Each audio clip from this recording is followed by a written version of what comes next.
Aujourd'hui, je voulais vous parler évidemment d'un sujet essentiel ici quand on investit à Budapest, c'est comment financer son projet. On y va!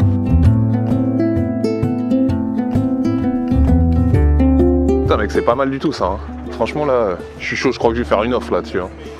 Alors du coup le financement, j'en ai pas encore parlé dans mes vidéos, c'est évidemment quelque chose d'essentiel.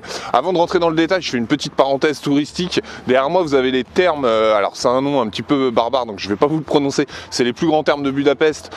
Sincèrement si vous passez dans cette ville vous êtes obligé, c'est vraiment un détour obligatoire. Allez-y, c'est super sympa, surtout en hiver, il y a un contraste chaud-froid qui est super, c'est vraiment top. Donc allez-y, bref ça c'était la petite parenthèse. Donc je reviens sur le financement, comme je vous disais c'est évidemment un point essentiel dans l'investissement immobilier.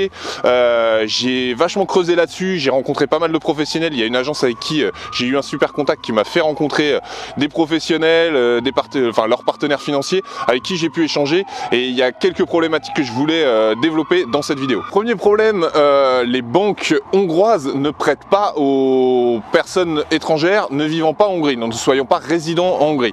Donc si vous êtes français que vous venez habiter en Hongrie, vous pourrez avoir un prêt immobilier pour investir ici.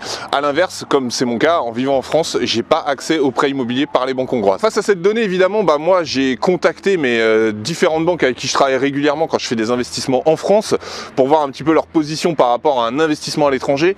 Et je me suis rendu compte que malgré mon profil qui est quand même bon quoi, j'ai un bon profil avec des opérations qui dégagent du bon cash flow, qui s'autofinancent, les banques ne me suivent pas. Pour eux, ils m'ont clairement dit c'est quasiment impossible de faire un prêt immobilier en France pour financer un investissement à l'étranger, donc à Budapest. Du coup, face à ces problèmes, j'essaie de trouver des solutions, j'essaie de réfléchir à quelles sont les options qui s'ouvrent à moi pour pouvoir investir ici.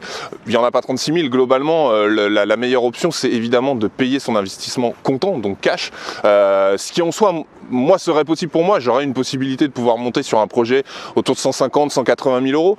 Maintenant je me questionne, est-ce que c'est vraiment judicieux, est-ce que j'en ai envie, est-ce que c'est vraiment la bonne stratégie d'investissement actuellement pour moi? Donc voilà, toutes ces questions là, j'ai pas encore les réponses donc j'y réfléchis. Voilà donc pour cette vidéo, moi je vais vous laisser un petit peu là-dessus, j'ai besoin d'y réfléchir, j'ai besoin de voir un peu poser le pour et le contre, j'ai pas encore la réponse à tout ça pour la manière dont je vais évoluer un petit peu sur l'investissement ici à Budapest.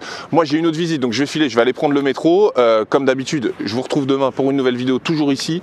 N'oubliez pas de vous abonner et n'oubliez pas la petite cloche. Allez, ciao!